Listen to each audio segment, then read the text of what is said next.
เดี๋ยวสิพามาเบิ่งห้องน้ำที่ว่ามันมีปัญหาห้องน้ำเต็มเนาะที่ว่าเขาใช้งานมาได้5 ปีแล้วเนาะคือมาเบิ่งสภาพน้ำมีน้ำล้นออกมาในเวลาฝนตกมันจะล้นหลายกว่านี้เนาะในฝนโมเดลตกแล้วและตอนนี้เขาก็ยังใส่ไดจุ่มเนาะเพื่อดูน้ำแต่มันก็ต้องได้ดูตลอดก่อนอื่นเขาสิมากำจัดต้นกล้วยนี่แหละสิขุดคุมมันนี่แล้วเขาสิเฮ็ดระบบการโดยที่ว่าโบใส่เป็นท่อในนี้เนาะสิใส่ระบบแบบใหม่เพื่อให้มันโบเต็มอีกต่อไปเนาะแต่ก่อนอื่นเขาต้องได้เอาต้นกล้วยนี่ออกเนาะเพราะว่าต้นกล้วยนี่มีคุณสมบัติในการรักษาน้ำเฮ็ดให้พื้นที่เฮ็ดให้ดินซุ่มและเฮ็ดให้ดินอิ่มตัวไวเดี๋ยวเราสิเอาออกเปิดเลยเนาะต้นกล้วยนี่เดี๋ยวถ้าเบิ่งตอนต่อไปว่าเราสิแก้ไขปัญหานี้ได้หรือบ่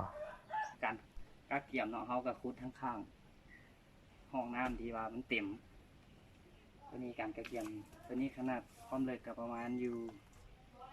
1.50 เนาะประมาณ1.50 เซน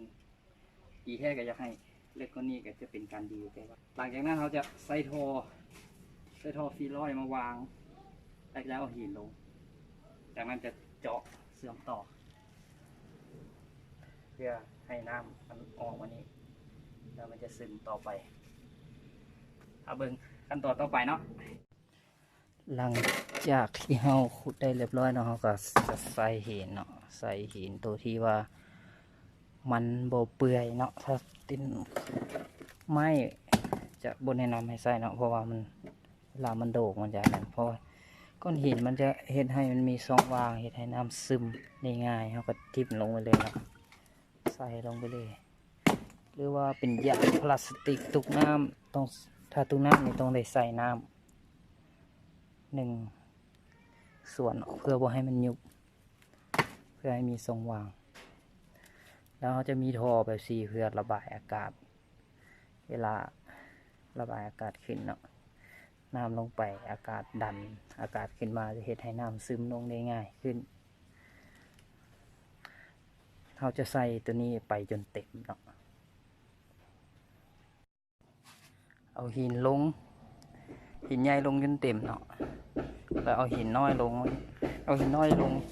จากนั้นเขาจะใส่ผ้า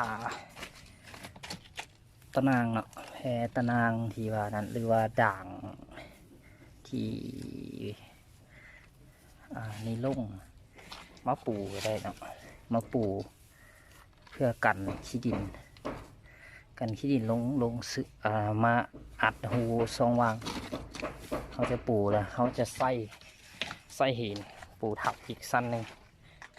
หินในล้อเนาะปูทับอีกสั้นหนึ่งแล้วก็เป็น